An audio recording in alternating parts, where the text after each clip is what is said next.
हम जब भी किसी म्यूचुअल फंड स्कीम के रिटर्न्स कैलकुलेट करते हैं तो हमें सबसे पहले जो एक टर्म सुनने में आती है वो है CAGR। CAGR हमें किसी भी म्यूचुअल फंड स्कीम के एवरेज एनुअल रिटर्न्स को बताता है। जैसे किसी भी म्यूचुअल फंड का अगर पिछले 5 सालों का CAGR 12% है तो उसने पर ईयर एवरेज 12% का रिटर्न दिया है। CAGR को लमसम इन्वेस्टमेंट के लिए सबसे ज्यादा यूज किया जाता है, लेकिन CAGR से कभी भी एक्चुअल ईयरली रिटर्न्स की पिक्चर क्लियर नहीं हो पाती है। एक्चुअल ईयरली रिटर्न्स को कैलकुलेट करने के लिए हमें एक और टर्म XIRR का यूज करना होता है, जिसके जरिए हमें ईयरली हर इंस्टॉलमेंट के रिटर्न्स को कैलकुलेट करने में मदद मिलती है। आज इस वीडियो में हम CAGR और XIRR रिटर्न्स को कैलकुलेट करने की इन्हीं दोनों टर्म्स के बारे में एग्जाम्पल के जरिए विस्तार से जानेंगे। नमस्कार, मैं हूं मनीष तनेजा और आप देख रहे हैं जेड फंड्स। जेड फंड्स जहां आप कर सकते हैं डेली SIP। जी हां, जब हम कमाते रोज हैं, खर्चते रोज हैं, बचाते रोज हैं, तो क्यों ना रोज निवेश करें। आज ही जेड फंड्स ऐप डाउनलोड करें, बात करें अपने जेड फंड एक्सपर्ट से और डेली SIP के माध्यम से शुरू करें म्यूचुअल फंड्स में अपनी इन्वेस्टमेंट्स की जर्नी। आइए देर ना करते हुए शुरू करते हैं वीडियो को और जानते हैं CAGR और XIRR के बारे में। आपकी जानकारी के लिए बता दें कि CAGR और XIRR ये दोनों ही टर्म्स किसी भी म्यूचुअल फंड स्कीम के पास्ट रिटर्न्स को कैलकुलेट करने के लिए यूज की जाती हैं। सबसे पहले जानते हैं CAGR के बारे में। CAGR का फुल फॉर्म है कंपाउंडेड एनुअल ग्रोथ रेट। ये तो हम सभी जानते हैं कि म्यूचुअल फंड में समय के साथ कंपाउंडिंग होती है और समय के साथ मार्केट में वॉलेटिलिटी भी देखने को मिलती है। किसी टाइम पीरियड में हमें मार्केट से अधिक रिटर्न्स मिलते हैं और कभी कम रिटर्न्स मिलते हैं। लेकिन जब हम लॉन्ग टर्म के लिए इन्वेस्टेड होते हैं तो हम केवल CAGR यानी कंपाउंडेड एनुअल ग्रोथ रेट को ही देखते हैं। CAGR को लमसम इन्वेस्टमेंट के रिटर्न्स कैलकुलेट करने के लिए सबसे ज्यादा यूज किया जाता है।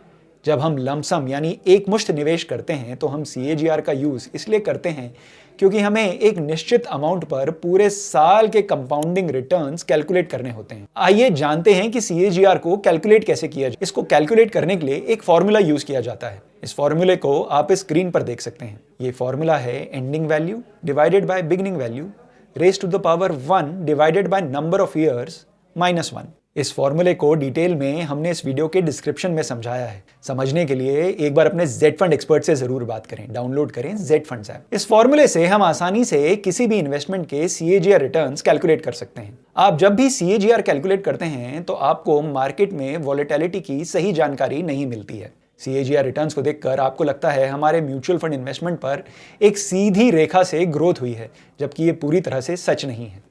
किसी टाइम पीरियड में मार्केट में अच्छे रिटर्न्स देखने को मिलते हैं तो कभी कम या नेगेटिव रिटर्न्स भी देखने को मिल सकते हैं। अब बात आती है कि जब CAGR से रिटर्न्स की तस्वीर साफ नहीं होती तो फिर किस टर्म के जरिए रिटर्न्स को कैलकुलेट किया जाता है। इसका एक जवाब है XIRR। जब डेटा बहुत ज्यादा कॉम्प्लेक्स यानी जटिल हो जाता है, इन्वेस्टर जरूरी नहीं है एक मुश्त इन्वेस्टमेंट करें। वो हो सकता है एक लंबी अवधि के लिए समय समय पर इन्वेस्ट करते जाएं। ऐसी इन्वेस्टमेंट के रिटर्न को कैलकुलेट करने के लिए हम XIRR का इस्तेमाल करते हैं। XIRR का यूज सबसे ज्यादा SIP इन्वेस्टमेंट के रिटर्न्स को कैलकुलेट करने के लिए किया जाता है, क्योंकि इस कैलकुलेशन का मॉडल हर कैश फ्लो को काउंट करता है। क्योंकि SIP में हर इन्वेस्टमेंट एक अलग समय पर होती है, XIRR रिटर्न कैलकुलेट करने का बेहतर तरीका है। उदाहरण के लिए मान लीजिए कोई इन्वेस्टर 5,000 रुपए की मंथली SIP शुरू करता है, तो वो साल के पहले मंथ में 5,000 रुपए इन्वेस्ट करेगा, दूसरे मंथ में फिर 5,000 रुपए इन्वेस्ट करेगा, पूरे साल में 12 बार में तकरीबन 60,000 रुपए इन्वेस्ट करेगा।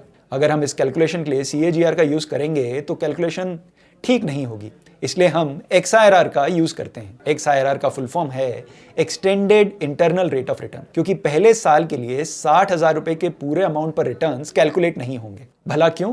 क्योंकि पहले साल में अपनी पहली SIP के अलावा निवेशक का पूरे साल के लिए कोई और इन्वेस्टमेंट पूरा एक साल नहीं रहा है। दूसरी SIP 11 महीनों के लिए रही है, तीसरी SIP 10 महीनों के लिए रही है। इसी तरह से साल की 12वीं और आखिरी इन्वेस्टमेंट महज 1 महीने के लिए ही रही है। SIP का हर इंस्टॉलमेंट एक नया इन्वेस्टमेंट है, इसलिए इनकी कैलकुलेशन के लिए हम XIRR का यूज करते हैं। XIRR कैलकुलेट करने के लिए आपको एक XIRR कैलकुलेटर की जरूरत होगी। इस कैलकुलेटर की डिटेल्स हमने इस वीडियो के डिस्क्रिप्शन में दी हुई हैं। आप XIRR को MS Excel में भी कैलकुलेट कर सकते हैं। ये बताया कि लमसम इन्वेस्टमेंट के लिए CAGR और SIP के लिए XIRR का यूज किया जाता है। अगर इन्वेस्टमेंट 1 साल से कम रही है तब क्या करते हैं?